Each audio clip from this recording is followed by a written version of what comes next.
เทศไทยให้ความรู้กู้ความสุข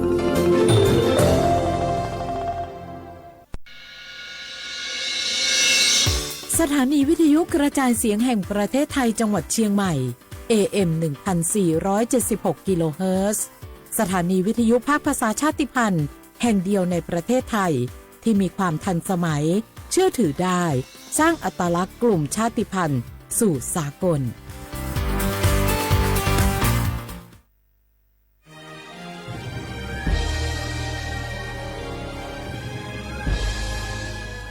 เกิดเป็นคนไทยเติบโตบนผืนแผ่นดินไทยจงภูมิใจในความเป็นไทยชาติไทยเรานั้นนับเป็นชาติที่มีความเป็นมาเก่าแก่ยาวนานเรามีภาษาวัฒนธรรมและมีสิ่งต่างๆที่เป็นเอกลักษณ์ให้เราได้ภาคภูมิใจในความเป็นคนไทยเราควรเห็นคุณค่าและมีความรักชาติหวงแหนแผ่นดินอันเป็นมรดกของบรรพชน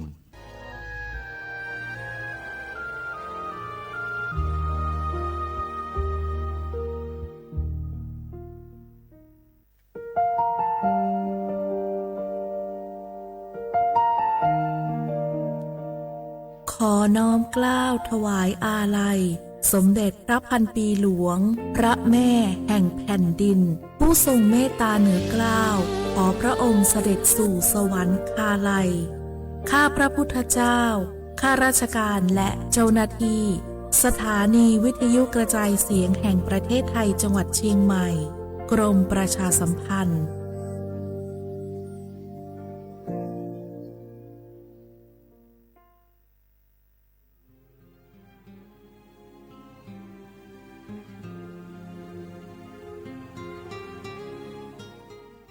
This is a moment of profound grief for the Kingdom of Thailand. The collective voices of Radio Thailand Chiang Mai join the Thai nation in mourning the passing of our beloved Queen Martha, Her Majesty Queen Sirikit. Her life was a testament to the unwavering service, grace, and deep love for the Thai people. Our humble condolences and thoughts are with His Majesty the King, the royal family, and all the Thai people during this deeply sorrowful time. We will remember her forever.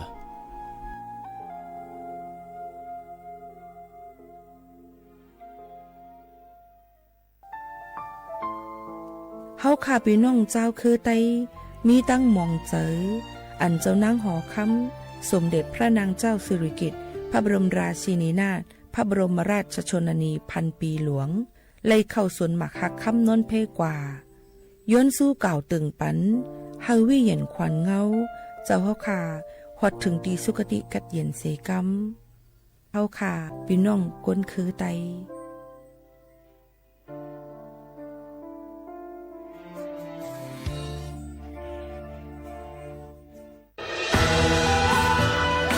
จากศาลากลางจังหวัดน่านหลังเก่าพัฒนาสู่การเป็นศูนย์การเรียนรู้นันทศิษย์ป่าคารโดยมูลนิธิรักป่าน่าน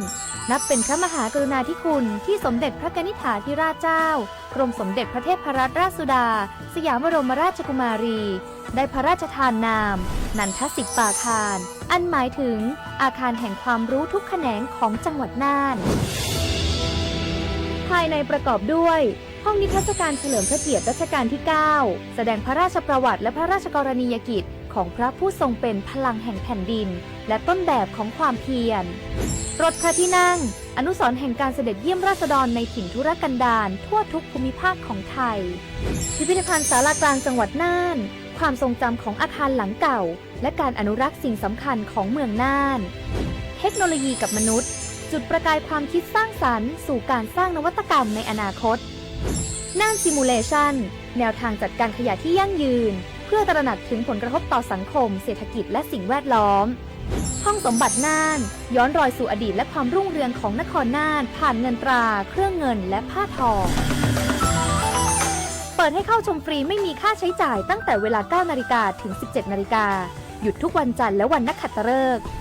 มาร่วมอนุรักษ์สืบสานสร้างสรรค์ศิลปะวัฒนธรรมและวิทยาศาสตร์ของเมืองน่านคุณค่าที่น่าภาคภูมิใจ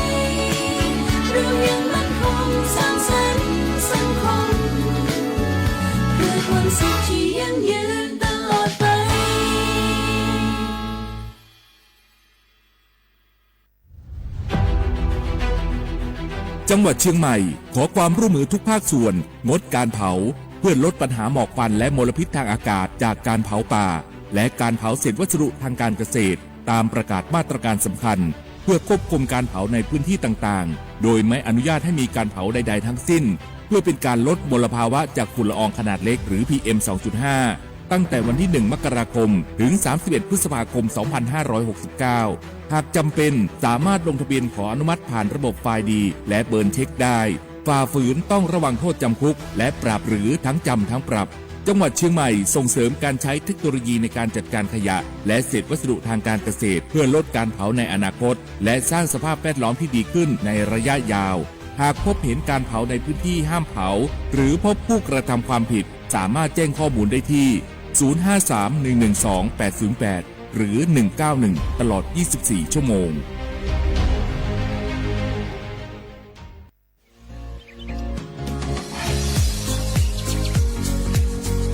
จ้ำหนังเปิงมติครม.มือวันที่29เดือนธันวาคม25ปากไป67เ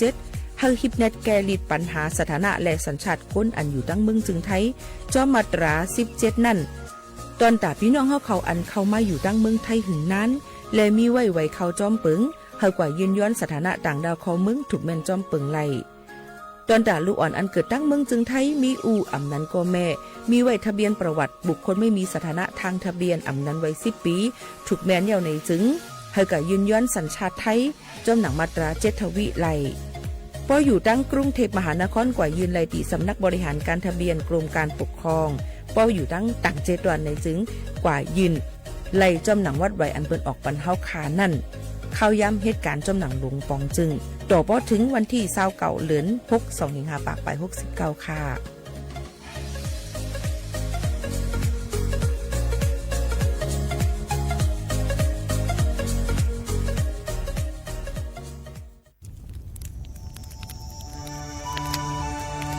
จ่องหู้คาหือ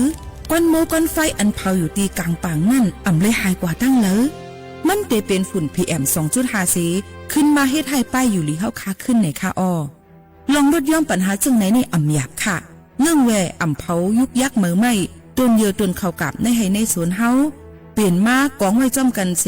เฮ็ดเป็นฝุ่นสภาวะอ่ำนั้นแจกแผ่ยุกยักเฮามันปอดถูกเมียนอีกป้าดังห่มมือกันฟังด้วยไฟไหม้ป่าเถินเฮาขาดฉุกดีเลยผูกต้นไม้น้ำเพิ่มปันปืนตีสีเขียวเฮ็ดเฮาจันล้มเสียนสายตาเฮากูก็เลยตั้งมุงมองไฮลีเสฐานหน้ากอกับสืบปืนเผาตี3กรมประชาสัมพันธ์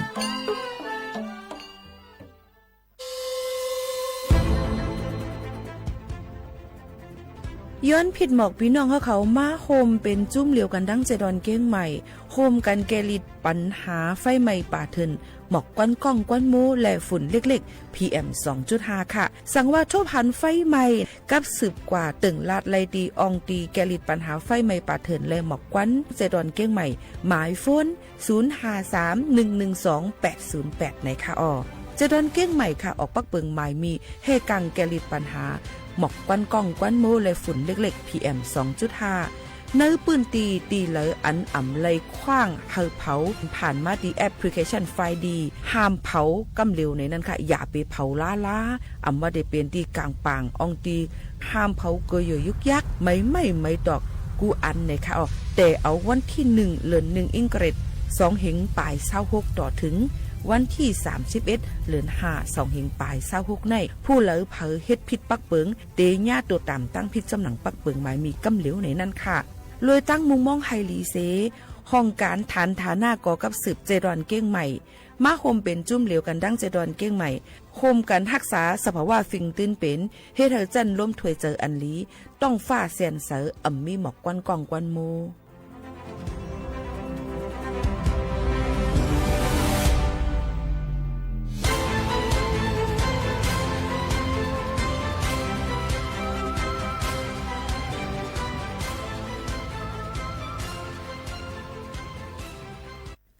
พี่น้องเขาสนใจใครปืนเผาผ่านตั้งห้องปล่อยเสียงสวทเก้งใหม่ปั่นตั้งหูห่มปลาดังมีดังเซอถ่อมแจ้งแล้งหลีกว่าไก่ในปืนตีเจดอนเก้งใหม่กับสืบมาเลยดีสวทเก้งใหม่หมายฟ้น053-276-068และ0922468579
Quái đi hông làm gì lâu làm gì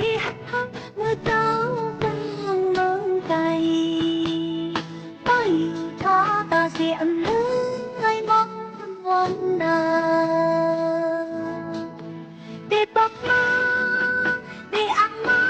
yam này giờ thân nông thì học cứ dài để ở mơ mongอยู่ฮัดใจมาแถวฮอดถึงดึงว่าได้เป้าอยู่ฮัดอยู่วันนี้มาถึงทิ้งน้องมองเมืองเตอ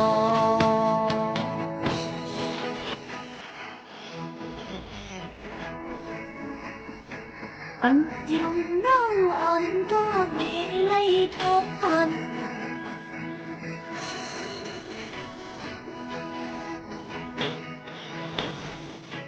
อันตอกน้องอันพักตีหูหันตีก็หักเป็นปากออกว่าคุณน้องพออยากไม่ทำลืมกันให้ได้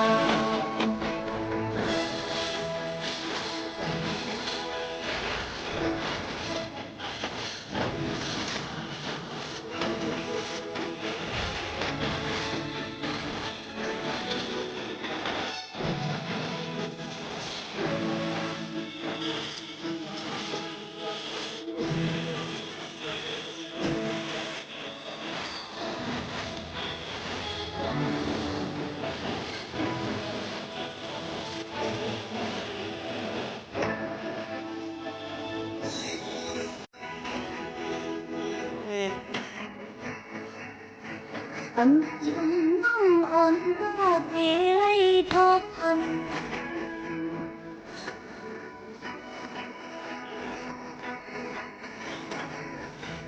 อันก็น้องอันรักที่หูหันก็หันปากบอกว่าเย้าบ่อยากเลิกต้องลืมกันไปนาน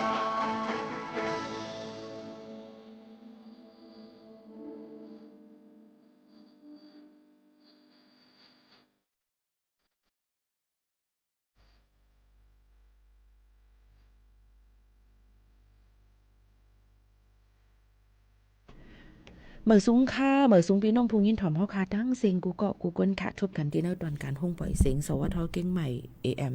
1476กิโลเฮิรตซ์ปืนปล่อยเสียงกูวันๆพอถึงมาข่าวยาม 10 โมงถึง 11 โมงกลางไหนกลางค่ำอยู่จอมเขา ตั้งคงปล่อยเสียงสวทเก้งใหม่ AM 147 ฮกเกลเฮิรตซ์ค่ะปืนปล่อยเสียงกูวันพอถึงมาข้าวยาม10 โมงถึง 11 โมงกลางในกลางค่ำนะคะตอนแต่ในวันเมื่อในก็ครบทุกจำกันสิถึงมาในวันเสาร์ที่21เหลือนทน2เฮงปลาย26ปีพุทธศักราช2เฮง5ปากปลาย69ปีใต้2เฮง1ปากปลาย20ปีก็จะ1เฮง3ปากปลาย87คู่นะคะอยู่จำกันที่ในพี่น้องเขาทอมอยู่ดีแล้วตั้งไหลกันพองต้องตักกันเข้ามาอุบโอจำกันไรนะคะห่มจมเต้ๆวาวานนะคะออกปอแม่ปีๆน้องๆเขาค่ะเกี่ยวกับโดยลองป้อถือถามมาว่าเหมือนในซ้ำเป็นวันอีสังเลินวันเลินสีเหมือวันอีสังลาจมเจ้าหนังในอิงเอาเนื้อจอมหนังจองเมืองจึงไทยก็ได้เป็นอยู่เลินสีเหมือ5 ค่ำในวันเมื่อไหร่เนี่ยค่ะนะเลินสีเหมือ5 ค่ำอำเภออำนานด้วยหลายตีหลายตั้งปืนก็บ่ดีคึงปองให้สั่งปังป้อยสั่งร้องกันจอมหนังฟิงไงฟิงทุ่งพุทธาภาษากันเย้าจังนั้นค่ะนะหลายตีหลายตั้งจังนั้นค่ะเอาเย้าก็ออนตั้งในดีออนเอาข่าวเงาฟิงฟ้าราศีมาฝากตอนจูถึงพี่น้องเขาก่อนมือว่าในไว้วันมาในนั้นค่ะมีฝนตกลงมาหลายๆอองตีนะคะยาก็กลางค่ำมาในก็ตกหลายตีให้เฮี้ยงหนาในค่ะเนาะเหมือนหนังตั้งเมืองจอมต้องข้าวยาม9 โมงกลางคืนนั่นในก็ฝนตกลมหลงพัดเป่ามาให้เฮี้ยงเต้ๆยาก็ตั้งเวียงป่าเป่าตั้งแม่สวยในค่ะเนาะพี่น้องเขาค่ะก็มีฝนลมมาหลายตีหลายตั้งก็ฮบทบเนี้ยหลงตั้งลมเลี่ยงหลงพัดเป่ามาฝนก็ตกแห้งในนั้นค่ะก็นั้นเดี๋ยวหมอกลาดถึงปอแม่พี่น้องเขาว่าต่อว่าถึงวันที่25ในฐานะเตเอามือเร็วกว่าต่อถึงวันที่25เดือนธันวาคมในจึงเตจางมีลมเลี่ยงหลงพัดเป่ามาเนี่ยค่ะพลลมเนี่ยค่ะหลายๆองตีก้อยกากลางในเจ้าก็เตกัดอยู่เจ้าหนังในอันจะเจออันอยู่จ้อมตาเผยสันลอยก็รู้ได้ฟังกันไว้ย้อนเพราะว่ามันเตส่งสั่งเข้ากัดเย่าเตเข้ามาในข้าวไหมเอาเจ้านั้นเย่าก็ก้อยการลมเลี่ยงหลงพัดเป่ามากหรือจางให้เรามีฝนลมหมักเห็บตกลงมาเจ้าไหนก็จางเป็นไรดอกพอถึงวันที่25 26ในค่ะนะไว้นั้นมาก็เตไม่ปีในเตไม่เฮี้ยงตื้อหรือสิปีก่อนอันปนมาเนี่ยค่ะเพราะวัยวันสูงสุดเตมีอยู่42ถึง43องศาเซลเซียสเตเลยว่าไม่แห้งเต้ๆกำนั้นเฮาค่ะหรือเลยห่างเฮียนกันไว้รู้ล้อมด้วยถึงป้ายอยู่ลีในลำลองหรือสิเปิ้นเนี่ยค่ะก็บ่ว่าฟิงฟ้าราศีมันแปลกเปิงหลากหลายเยาก็หรือเลยห่างเฮียนขับมือไว้เนี่ยค่ะว่าเฮือนดีเฮาค่ะจำเส้นในค่ะเนาะหรือเลยดูล้อมด้วยถึงหนังคือบ่ได้มีรองแก่นแข็งลมหลงพัดเป่ามาจังได๋ก็ติอำลุอำกอยไล่เนี่ยค่ะเยาก็หรือเลยมีสมาธิตั้งมันให้เลยมือพ้องฮบทบเพกู300,000เปิงในนั่นค่ะก็มาฝากตอนถึงพี่น้องเขาตอนตาเจ้าให้เจ้าสวนเจ้าหน้านั่นนี่ก็รู้รวมด้วยถึงหมักข้าวเต้าน้ำในค่ะพี่น้องเขาบอกแคมแลบหนังคือว่าเดี๋ยวมีลองลู่ซุ้มกว่าตั้งน้ำตั้งหลายเจิมเจ้าหนังไหนค่ะนี่ก็ข้าจะเอามาฝากตอนถึงพี่น้องเขาค่ะกอบนั้นหลายๆองตียังเดี๋ยวมีฝนตกลงมาอยู่ในค่ะนะพี่น้องเขาค่ะนี่ก็ข้าจะเอามาฝากฟังไว้ปันปอไม่ปีน้องๆเขาเจ้าหนังไหนเยาค่ะเอาพี่น้องเขาค่ะกำในเฮามาคามาตัวในนั้นค่ะลองตั้งเป็นยำพองตะลือก่อนนำเหลืองนั่นเอามาได้เป็นตั้งเป็นมาเฮียงลิงฝีดาดว่านอนนะคะกำนำก็เตกะติดจับคนอันมีเจอแมงมันนั่นสิมาติดจับจอมหอยเจ็บหอยแสบเฮาขายก็มีลองห่มกะมากันห่มหอม2จอมกันนั่นกันนะเนาะเลยลองตั้งอันมีลองให้กังจำเจ้าไหนกำนำก็เป็นก้นใจดอกก้นใจจำได้ก็มีก็นั้นแหละกูลองกูอันนี้เฮาขายเลยฟังไว้เยาก็มังลองมังตีมังตั้งมานั่นนะคะเฮาค่ะอย่าไปเอาเจอฮิปเน็ตเจอตัณหาอารมณ์เฮาค่ะนั่นสิกึ่งกลางกว่านะคะเลยมีลองให้กังเอามาได้ใส่ถุงยางอนามัยคอนดอมนั่นขนาดน้อยพี่น้องเขาขายเยาก็มีลองให้กังหลาย300,000เปิงในค่ะเอาหนังหือบ่ได้อำที่จับตั้งเป็นกันนั่นในนั้นค่ะก็มาฝากฟังไว้ปันพ่อแม่พี่น้องเขาเกี่ยวก็ไปลองตั้งเป็นในนั้นค่ะเที่ยงลองนึงในค่ะเมื่อในซ้ำเป็นวันที่21เยี่ยวเลยค่ะต่อพอถึงวันอังคารในก้อยเยี่ยวตอนตาจะเจออันเป็นแห่งการยันมึงในค่ะอันเป็นจอมหนังมาติครมมือวันที่11เดือนธันวาคม2เฮงปลาย25ปีกายป่นมาอันลงเสียนสายไม้จื้อเฮ็ดวัดเฮ็ดใบเหมือนั่นเปิ้นให้กว่าจัดเก็บอัตลักษณ์นะคะไว้สิเฮาค่ะลงรายจื้อยาวรายปท50จำเจ้าในยาวก็เลยกว่าใจในค่ะเนาะใจไว้ลองเฮ็ดสร้างที่ลองวัดไว้แห่งการเดียวเนี่ยค่ะกดจัดไปอยู่เลี้ยวเนี่ยก็ดูเลยกว่าเน็กลายมือเนี่ยค่ะที่ลุงตมนั่นขนาดนั้นเก็บอัตลักษณ์จำเจ้าหนังในต่อว่าถึงวันที่24ในก้วยเยาในนั่นค่ะผู้เลยประเทศจอมเผยก็กับสืบกว่าจอมหนังนายนาอำนั้นก็กำมานี่อันเปิ้นหับห้องและพี่น้องเขาก็ยินเฮ็ดไว้ปันนั่นเฮามันปล่อยเยาโตอ่อนดังวันที่24เปิ้นได้เฮ็ดดอกถึงวันที่24ในกว่านี่ค่ะเนาะย้อนนั้นอย่าไปไว้เมามางนะคะลองวัดลองไว้เฮาค่ะก็มาฝากฟังไว้ปันพ่อแม่พี่ๆน้องๆเขาเกี่ยวกับไปลองวัดไว้นี่ค่ะก็ไม่ มาถ่อมได้ข่าวเฮาเทียง1อันในค่ะเฮาเตเลยหันว่ามียามพองตะเหลวนั่นหนุ่มยิงหนุ่มใจอาสักเล็กอาสักลอกนั่นลู่หายตายกว่าเกี่ยวกับเลยลองตั้งยาเมากำแลกว่าเล่นยาเมากำเอามาได้เป็นยาขี้ยาไอพอดเคเล่นยาไฟฟ้านี่ค่ะเนาะยก็ยาเมากำนะน้ำแข็งว่าไอซ์ว่ายาเคว่าแฮปปี้ว่าตาว่าเจิมเจิงนั้นมันมาหลายๆฮู้หลายตั้งเนี่ยในค่ะก็นั้นแหละแต่เหลวในบางอันก็สมติมีอียาอันที่เป็นมิบใส่ก็แนะนำสมน้ำเตรียมน้ำมันให้เขากินกว่าเฮ็ดเฮาเจอตันน่ะอารมณ์มีไข่โฮมหอม2จอมเปิ้น5มีจังไหนค่ะมันสิมีมาหลายรองหลายอันค่ะก็นั้นพี่น้องเขารู้เลยฟังกันไว้อย่าไปกว่ากันแล้วก็เร็วอย่าไปอ่อนกันเฮ็ดโดยลองตั้งลองแห้งกำขามก้นเนาะค่ะนั้นมันอ่ำเหมือนกันมันก็หับขามเลยมันก็อ่ำหับขามเลยเฮาค่ะก็เตเลยหันว่าก้นลู่หายตายกว่าเลยลองตั้งยาเมากำเนี่ยนำเหลืองเต้ๆมันก็ลู่หายตายกว่าเริ่มตั้นหุดดีกว่าที่มามันตั้นหันเจอกันจนจะในก็มีในนั่นค่ะมันก็เลยลองตั้งว่าอยากคันเจอสิมีเงินมีต้องเสียก็มาเฮ็ดจอมหั่น KTV ในครับจำจะไหนเสียก็เปิ้นให้กินก็กินให้กินก็กินบ่กินเอาแต่ไรเงินนำแล้วจะไหนก็สั่งมียก็รู้หายตายกว่าก็มีเนี่ยค่ะอันเป็นอยู่และติดจับยาเจ้านั้นก็มีเนื้อบ่จับหลุบอ่อนก้อยป้อมได้กินในสันเส้นสันสายจำซึ่งหนังไหนค่ะเนาะพี่น้องเขาค่ะอันนี้ก็ลูกซุ่มจัดปานเนาะแดนคือเฮาค่ะเต้ๆว่าในนั่นค่ะเฮาฟังกันไว้เลยรู้ลำด้วยถึงลูกถึงหลานเฮาจอมในนั่นค่ะเทียงลองนึงซ้ำในค่ะพี่น้องเฮาเขาค่ะยังพองแต่เหลียวเฮาค่ะเปิ้นใครหังก็เฮาใครไรเปิ้นมี iPhone 17ว่าเฮาก็ใครไรเปิ้นใครอีหยังหรือลองตั้งเงินคำเนี่ยค่ะเฮ็ดเฮาใจเฮาค่ะในโลภะลำมากมาจำเจอหนังสิเฮ็ดฮอดลงกว่ามังปอกมาเนี่ยถึงตีลู่ซุ่มอาสักใส่ใจจัดปานเฮาค่ะก็จังเป็นไรในค่ะนี่ก็เฮาค่ะรู้เลยฟังกันไว้ในนั่นค่ะเนาะกำเนิดในค่ะเมื่อวันที่13เดือนธันวาคม2แห่งปลาย26นั้นมีนางหญิงอ่อนอายุ21ปีก็นึงค่ะกว่า LT ห้องเปี่ยวมูลสกายคลับ1688 KTV ที่เว้งแต่คิดเล็กมันนางหายกว่าพ่องปอกมือขึ้นค่ะพี่น้องเจอเคนางหญิงอ่อนก็อัญญาค่าแฮมแต่นั่นลาติผู้เอาข่าวเขาคำนั้นมันกว่า LD 1688 KTV เสียหายกว่ายินว่าลื่นสุดมือมันออก KTV มานั่นออกมาจอมภูมิจันทร์ซึ่งมันก็หนึ่งในมันหายกว่าหึงสาวมันจังหันตัวตายตีหิมขังตั้งเอาผ้าปกไว้ค่ะย้อนนั้นนางยิ่งอ่อนก็นั่นกว่าเลยเสียอำปอกมาขึ้นเฮินในหึงหมอก3วันเสก็เป็นปีนางจังแก็บตัดกว่าตึงจังเลิงตีห้องปลิกห้องลึกอันมีไว้ในเวียงตาขี้เล็กพ้องนั้นปลิกลัดมันนางว่าทั่วผันไว้ตัวตายนางยิ่งอ่อนก็นึงมีปีน้องก้นหูจักมาหามาถามแหละเผาแปดตัวตายมันเย่าว่าไหนค่ะพี่น้องเจออ่อนก็อัญญาคาตายนั่นลาตีผู้เอาข่าวเขาปีนางมันกว่าตึงที่ห้องปลิกว่าน้องยิ่งมันหายกว่า3วันมาเฮินเพื่อกว่าทำที่ห้องปลิกเย่เขาว่าเผาแปดเดียวในเมื่อเขาไปเผานั่นซ้ำลาดถามก้นในหมู่หอเฮินมันนังปีนางมันก็ตันหูตันเลยหันตัวตายค่ะเกี่ยวเลยลองจุ่มปลิกเว้งตาขี้เล็กลาดก้นในหมู่หอเฮินนางยิ่งอ่อนก่อยาขาแหมนั่นเผาตัวตายเป็ดอ่อนตั้งนั่นเป็นก้นเมืองปืนตีตาขี้เล็กเขาก็อ่อนกันถ้าสังว่าเป็นการย่าแปดศักดิ์ศรีหลักฐานให้คนเฮ็ดผิดปนตัวต่ำไว้หลังซึ่งมันยึดจึงเมืองมาในกอเจเว้งเจออันอยู่ที่จับแดนลิ้นเมืองไทยเหมือนหนังเว้งตาขี้เล็กอันซึกมันพ่องง้ำเป็นตั้งการอยู่ในยิ่งหนุ่มใจหนุ่มอายุ20ปีปลายขึ้นเนื้อใกล้ๆหายก้นเมืองในเปิ้นตีก็ใกล้ญาโจรตียอบตัวกว่าย้อนกาขันถุดตัวขึ้นจะในใกล้ๆเป็นทัดกันมาข้าวเฮียงเต้ๆฝ่ายหนึ่งก็เจ้าหน้าที่ปลีกตั้งผู้กุมการพองงำเวียงเขานั่นเอาเรื่องเล่าสังไล่เป็นตั้งการเต้ๆก้นในปืนตีก็อยู่หยาบคันเจอมีลองห่มลมกอบนั้นย้ำพองแต่เหลวนั่นพี่น้องเขาถูกดีไล่ไว้ฟังกันเต้ๆในนั่นค่ะเนาะกูลองกูอันนั้นมันลีกูเนี่ยอันไหนนั่นขาจ้อมเรียนลินว่าจำเจ้าในค่ะดูใกล้ๆกับสืบหากันว่าเพิ่นไฮไลท์พองอยู่ลีกินวานอยู่5จำเจ้าหนังในมือพองเฮาขามีแดงอินเทอร์เน็ตแต่เหลียวกับปานขึ้นกับสืบหากันก็ไล่ในนั้นค่ะปลายหันหน้าวิดีโอข้อหากันก็ไล่จำเจ้าหนังในเจ้าคันมีพรหลีดอนแต่เฮา5หนังหือป้อเดไกลห่างกันหนังหือป้อเดผัดยันกันกว่านั่นในค่ะเนาะพี่น้องเขาค่ะอันนี้ก็เอามาฝากปันพ่อแม่ปีๆน้องๆเขาเจ้าหนังนั้นค่ะก็มาทางลองนึงในค่ะจะเพียนในก็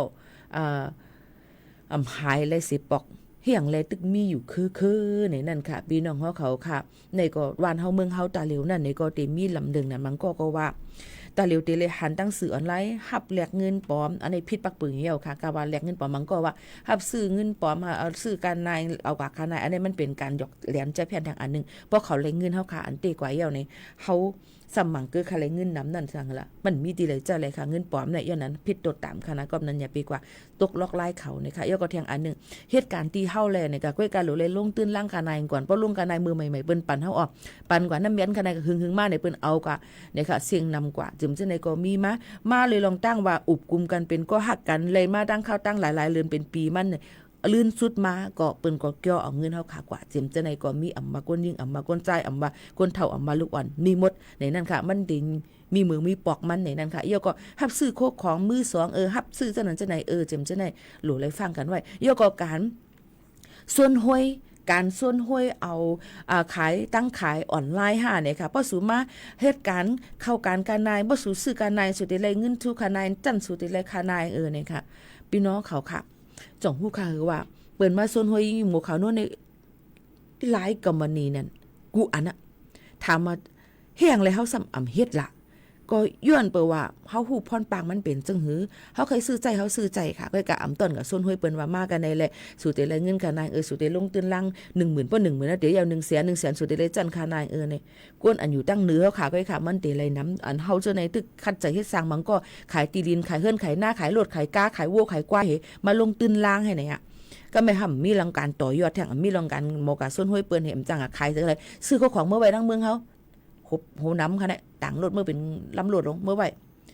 ขายผมเสียงขนาดกาคันมันก็กาค่ะรู้มันก็มีเฮียงเงินตอนไหนที่ซื้อขนาดก็ไม่ข่าวอายุก็จำหมดแล้วก็ไม่ตีคือค่ะก็ไม่โคของอันซื้อเมื่อใจเปิ้นก่อนมาซื้อโคของเขาจำหมดซุ่มหลายๆค่ะพี่น้องเขาย้อนนั้นแหละฟังกันไว้ค่ะนะตาเร็วในเนี่ยค่ะการที่ส้นห้วยกันในมัน1เปิ้นได้เฮ็ดคอนเทนต์ค่ะพี่น้องเขาเปิ้นได้เฮ็ดคอนเทนต์เฮ็ดมาเฮาก็เฮ็ดกันในงานเงินเหลือเฮาแต่ไรค่ะนายบ่ถือเฮ็ดจังได๋แต่ไรเฮ็ดไหนเห็นจังได๋ค่ะพี่น้องเขาค่ะว่ากูก็เตเลยมีลองอองมันตาเสว่ากูก็เตเลย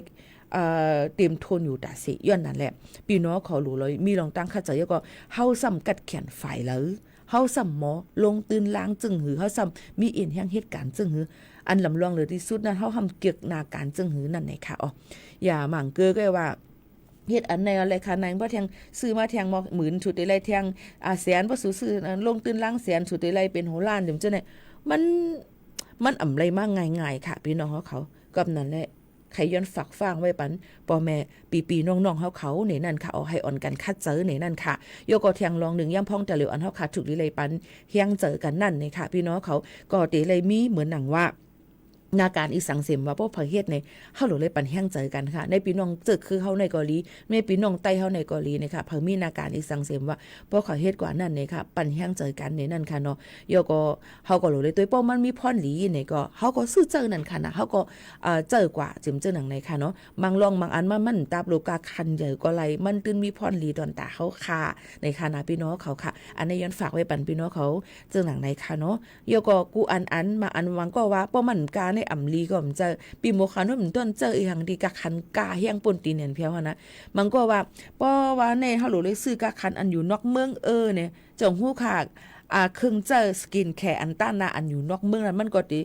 ถูกเมียนจำหนังก้นอันอยู่นอกเมืองเขาซ้ำเป็นเมืองหางเมืองกัดเมืองหนาวเนี่ยนะเฮาซ้ำเป็นเมืองใหม่ล่ะพอเป็นเมืองใหม่มาเฮาเด็กซื้อเมืองนั้นมาเจอมันก็อำไรค่ะย้อนนั้น1เฮาหลูเลยตัวบาผิวเนินหนังเฮาขานั้นมันเป็นไว้จึงหืออยู่ในตึงหวานเมืองจึงหือกัดทำไม่หันหนาวอำนั้นก็เป็นเมืองกำไม้กำกัดกำหนาวจึงเจอหนังนั้นค่ะในก็ย้อนฝากไว้ปันพี่น้องเขากูลองกูอันมันจับรู้ว่ากาคันอย่างเตลีก็เจอในค่ะนะกาคันมีกาคันในเจอไรในก็เจอในนั้นค่ะอยู่ดีว่าเนื้อหนังเผามันนั้นมันเปลี่ยนไว้จึงหือเขาค่ะเป็นเนื้อหนังจึงหือถูกใจเลยจึงหือในนั้นปันแห้งเจอพี่น้องเขาจึงหนังในค่ะโยก็ปันแห้งเจอตอนด่านน้องๆเขาปีเขาอันจะเจอมีแห้งคัดแห้งเข่งตากว่าจ้อมเลยลองนาการอันตัวเจ้าเอาเครื่องปองให้สังนั่นในก็ให้ลีเซออนต้นเซเก่ากันในนั้นค่ะให้ก้าอ่องไขมันกันกูก้นในนั้นค่ะฝากตวนทุกถึงกันเจิ้งหนังในค่ะหรือใจถ่อมด้วยเพียงความปานเก่ากันกว่าค่ะนะจงขึ้นมาอุบโอจอมกันเที่ยงเอี้ยนผู้ว่าเมื่อในเป็นวันเสาร์เดี๋ยวเลยยิ่งถ่อมความปานเก่าค่ะพี่น้องเขาถ่อมจอมกันต้องยิ่งหมู่ขาวนู่นในค่ะเนาะพี่น้องเขาค่ะค่ะถ่อมจอมกันค่ะกุงสาไหนเนาะมีก็หักกบเปียงในเดี๋ยวก็เลยต่างตัวก็หมูในคณะประจำไปยินในคำคณะ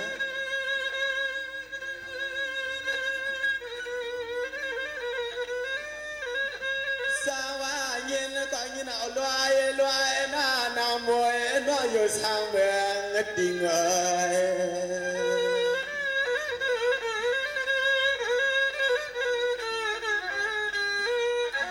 อร่อยเฮ็ดนาสังลาลาดนาตัวนอบวังกวากเปืองเลือกใส่สาตาสุมลูกยิงเปื่อนน้อยยิงอ่ำเปืองท่าดังเสีย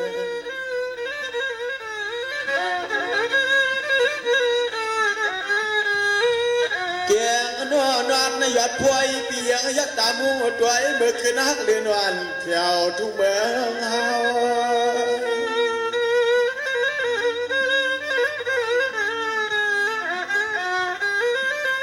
น้องอันพี่เจ้าเป้าเจียมเงินนะเขตเราเหลเวียงอาใหญ่ขอไม่ลายทวงหมาหมอกดักปากอาว่าปะไรมีก็หุ่มพาคางอาเปี่ยมในกุวันข้าว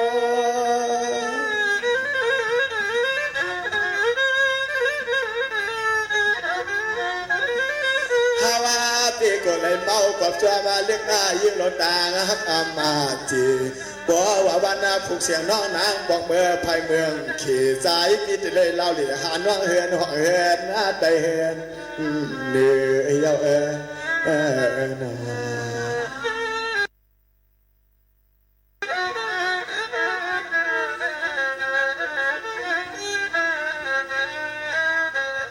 สาวนายพี่เจ้าเดี่ยวกังทามสู่นางยินเข้าในหูลอยหน้าตัวกลมตัวน้อยละว่าเสียเสียงเอียนคำน้อยยิงปีมวยติงนอละอุดรนอคำน้อยยิงเปลืองดันจำเปลืองป้าดังเสียงเย้านาย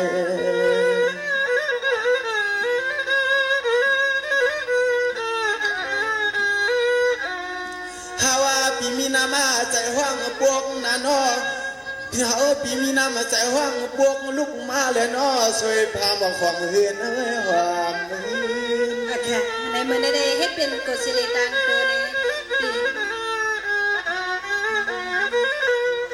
น่าปิดแดงหนึ่งตัวหนึ่งลียักษ์หนึ่งหักหนึ่งไข่จัวกาวาเจ้านอนปิดเดชิมาควนตามมาป้ายภายคางผู้หลวงก็อยู่ทางใจเก็บจัวเสือเมื่อกลมมือหนังส้มหนังก้ามเปียวไทยขาวปีข้ามาหวังยิงอาเบียนาออกกูหวังกูเจอเปลี่ยนเป็นความอาความจวามน้องตามมาไปกว่าน้องเมื่อขเมืองเคียใหญ่ๆสุน้อยยิ่งหลายลืมมาลองแคบมาไว้กว่าน้องเมื่อขเมืองเคียใหญ่เสียงน้อยยิ่งอย่าลืมมาลองแคบไว้นะสุนาปีนี่ในสมใครเอาไม่ใส่ไม่ข้อตังน้องยิงในก็ถ้าบ่มีติวาตีนี้หันใครเอานะสาวน้องวันและเพียงน้าสังสิวาน้องปีหามาเสวัดไว้หน้าโกน้องปีเลยตินไปจวมกวางหน้า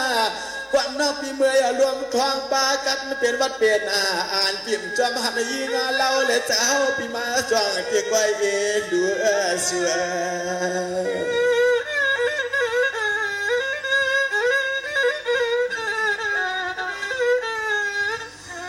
สัว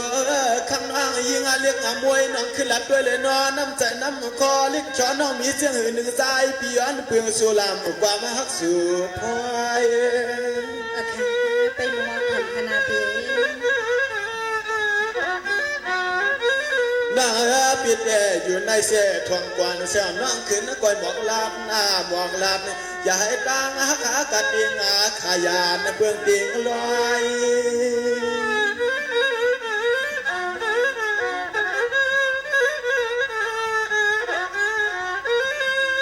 ตัวยาในคำน้อยยิงปีคืนสิบอย่าปัญหาจ้าปีมาไม่อกติดหลวงงวงคำน้องมวยหลวงไปด้วยคำด้วยในหลวงสู้ดวงไปด้วยน้องมวยยิงกุวันในนายมวยในก็เพื่อสิได้อยู่ในเมืองติงเสียแล้วไล่ออกวันออกเมืองมาไหนในไรมาทบเส้นหาวมากินเรียนลึกเส้นไหนน้อยยิ่งได้เกี่ยวกันในรัดไปเลยนะน้อยยิ่งโอเคปีในสมนังน้องยิ่งก็เป็นยิ่งสิงอุเสียเลยเหมือนนี่ได้เฮ็ดเป็นนางโมตังไหมกลางเซตังอันเป็นปีนางมวยเฮาเสียวเลยในปีในมาหบมายากันเสียวในมืออันตอนวันไหนมืออันตอนขึ้นในปล่อยในเลยมือเลยคือกันย่อซ้ำไข่ผัดไข่ยาดนันเปียไปมองทับผ่อมสิกรรมคณะเลยนั่นเด้น้อยยิ่งมวย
นะหน่อยเนี่ย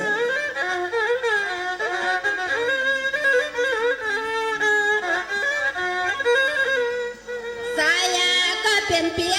นะเฮาแต่เธอตอนในเมืองเขียเสียงน้องออกเลน้ำมาหอดปล่อยในพี่มาห่มยาเปียเมื่อวันนี้ยันมืดเกลือต่อบอกหนุ่มดอสุดพี่เธอตอนเมืองตั้งยานกายาบอกหนุ่มดอสุดพี่เธอตอนเมืองตั้งยานกายนาจงมันหน่อยเนี่ยบัวฮักได้ตีปีใจสองชั่วปีมือหน่อยเนี่ย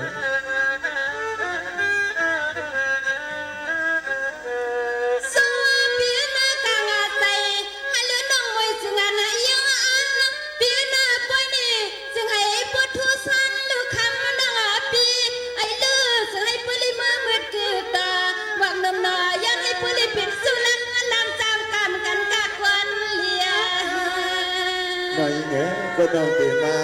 เอาข้อเสียสายกล้ามให้เลยให้ซื้อจำจากพี่เปิ้ลพี่ใจดีเลยมาหน่อยหน่อยเหรอ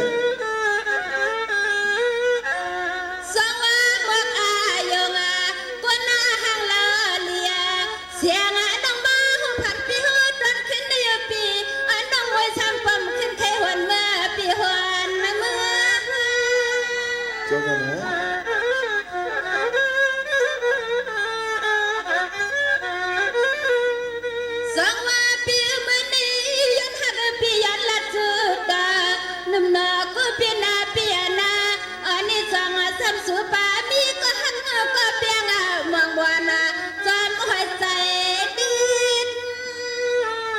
พี่แกอยู่ในสิเจ้าเมืองลาวไก่เนี่ยไปเมืองวางแม่ยิงสาวเขาอยู่เมืองจีนเด็กบอกมาวันไหนใจพี่เสดตอนเมียงต่างยันก็เป็นเปียนาใส่อังเอ็นอังอันน้องนางในมันทุสานเนียนาก็ใส่พี่ไปเลยมีเศษสามย้อนหัวความมาสัวสวงใส่พี่เขาปามีก็เอเลือฮันเป็นดีไฟนะหน่อย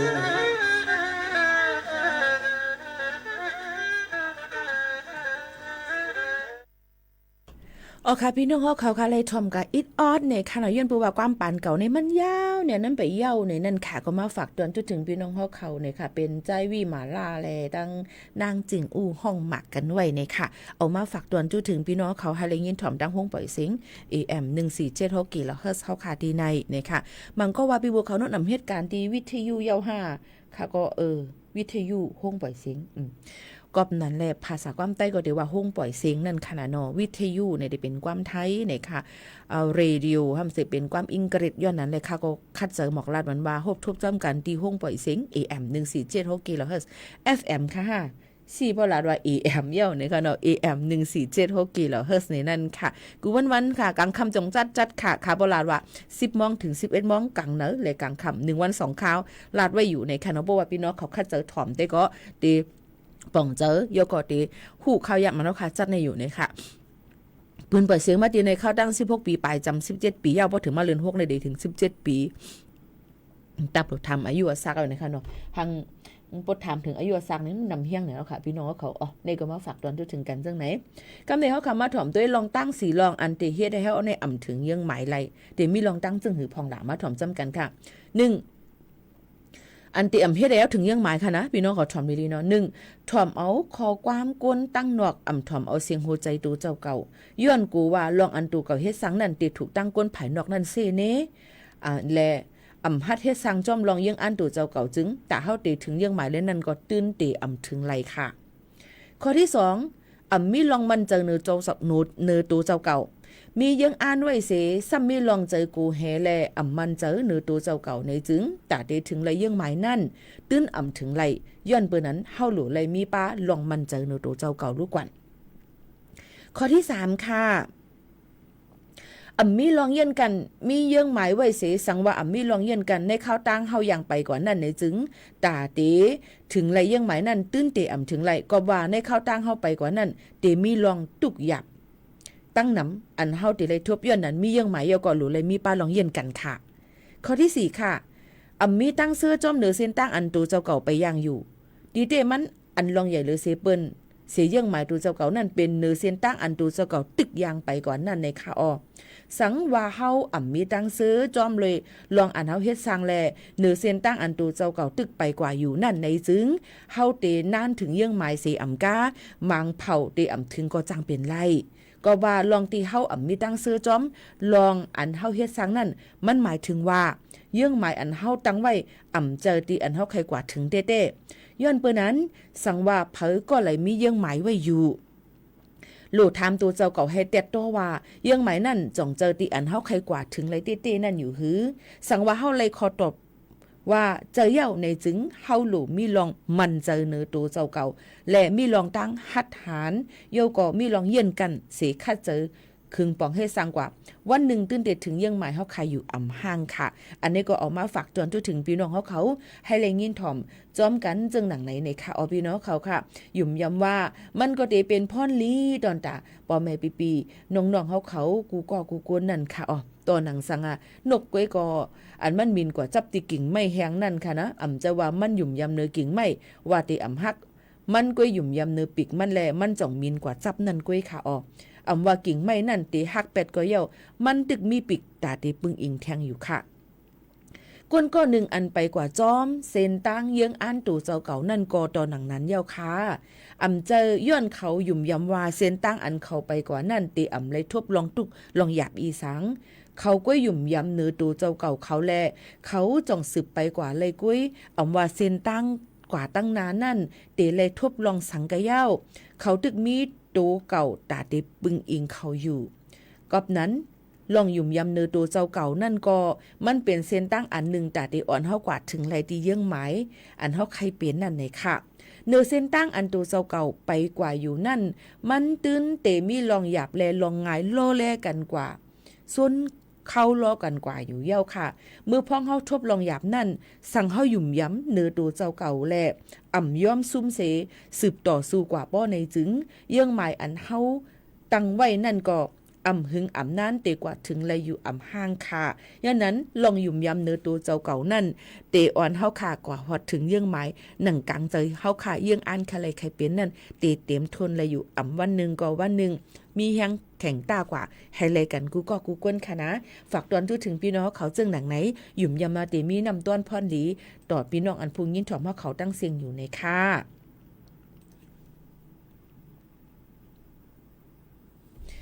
เฮาคามาถ่อมด้วยเพลงความอันพี่น้องขอย้อนกันเข้ามาก้อยกาติสุดเซ็งค่ะเนาะย้อนบุมันยาวเนี่ยมันนำเนี่ยสุดถ่อมด้วยก่อนค่ะว่าปนันทวามนาผู้กะลาสั่งในปีไข่ปืนยาสาวางนี่น้องก่อนอาลี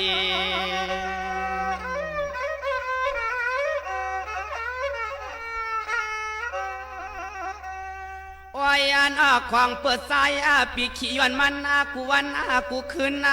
เสือกปืนอุดานกูวันเอาสายปิงเอาย้อนจอมกับสุเรียกนางเมียยังผัดยานทุ่งเมืองเฮา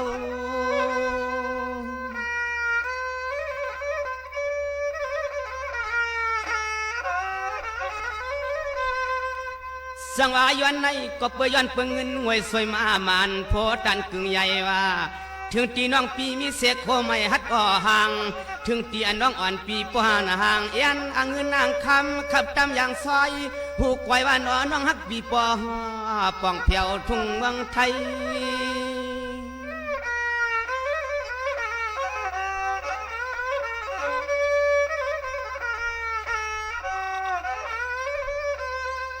สายปีหลอมวนตัวเตเปลี่ยนย้อนเงินย้อนคำมาผู้ตันว่านางน้องยิ่งปีห้องอ่านกุกเตมื่นเสียนล้านมันเลนางอย่างนางยานของเมืองซึ่งใจมีโคอยู่สู่น้องเตวัดใจอยากใจผ่านหันน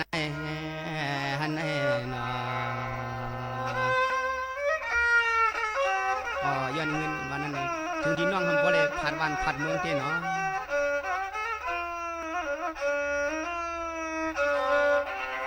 สังวาเนี่ยถึงที่น้องปีปรยันเสพอมีมาตาละหอผมตั้งซาดดอผมตั้ง ผมต่างก็อันปองพ่อปีกน้องห้องใดอำได้ค้างหักนางปีปเลยเห็นปกคอปกเลี้ยงยานพาดออกยานเจอเคยญาติกาใส่ปีล้อน้องติดแนวหอ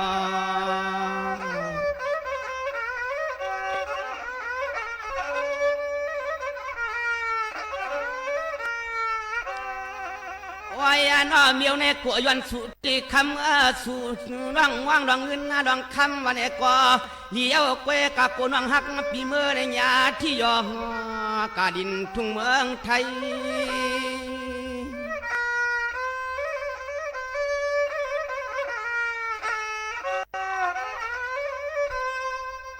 เสียงว่าเสียงในเอาปีเจ้าน้องตานากาเชียวขึ้นปวกเชกอคำตัวหังพังอาชาเนื้อนางปีเฮาหังเบาสาวสาเหตุเหมือนหางน้ำเปลี่ยนลูกหญิงใจ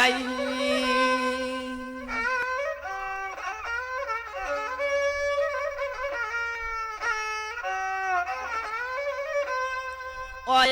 นอเมื่อปาลินปัทไทยลิเสียมาลีการเมื่อวัดเมืองจ่าป่านใหญ่เขาก็เดียวนางขึ้นพวกมาปัดไตอยู่เสก้อยก็นอนหน้าเมียใหญ่สุดเดเหมือนหางปอข้อยอมเฮียงตังตัวในวันในวันในนอ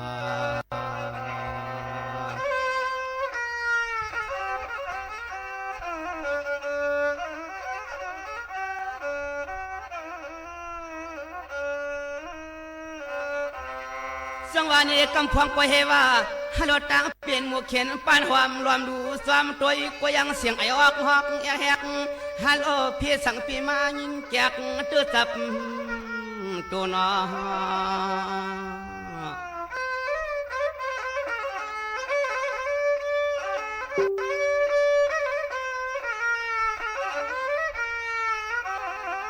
โอ้ยนอเปลี่ยนเสียงนั้นนอเปื่อนกูย้อนสุดที่นางห่างลีห่างอามเมื่อยามนั้นลื่นกอบเงินยอดสูน้องคำปีปอผาดยานเจอยานเค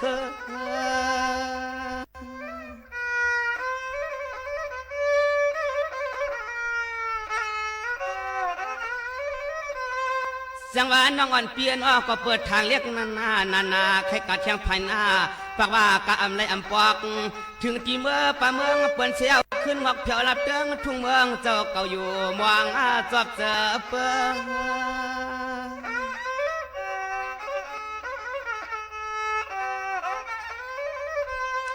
โอ้ย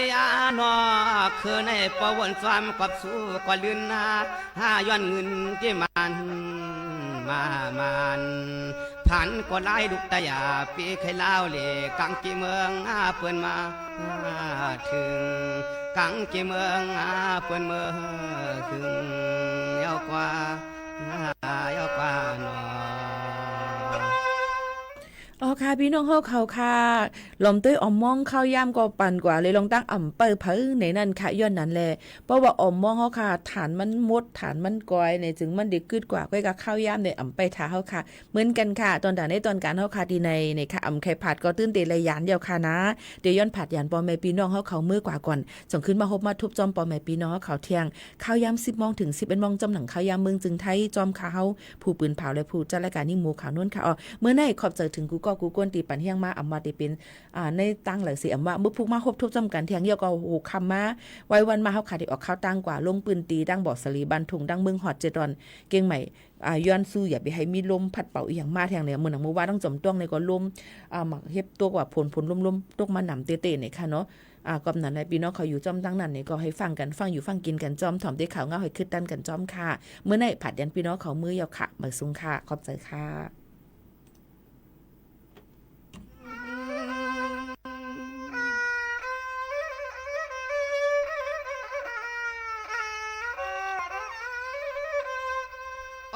นอเพราะว่าสู่นั่งขึ้นนาพวกมาอยู่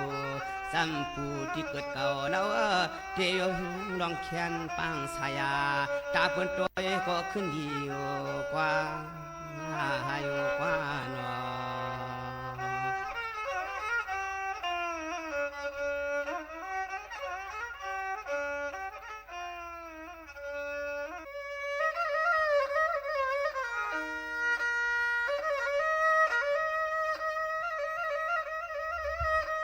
วัดที่ปนอันยินเอาเลี้ยงเล่เชียงเปียงยิงนางก็ฮักลูกใจเพื่อนมันปันกับเมืองลูกขึ้นเลีย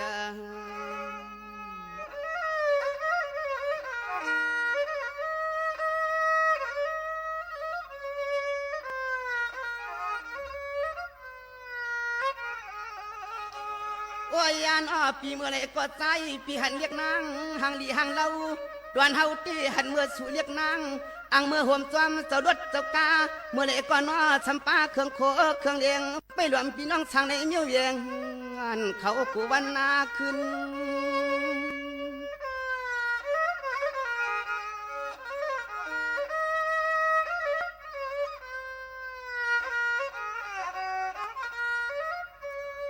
โอ้ยนอเดือนเหนือยามเมื่อไรก็ให้ว่าสูนวางมองเจ้าลวดเจ้ากาพวกมาหอดเฮือนหอดเย่ว่าอ่านเคยเปลี่ยนลูกเมียเปิ้นกวนสะเทปิกเจเครื่องเงินในใจเรื่องในรู้เรื่องนั่งเปลืองตามเงินในคำก็มีนำเลยเทว่าเทลงว่านอ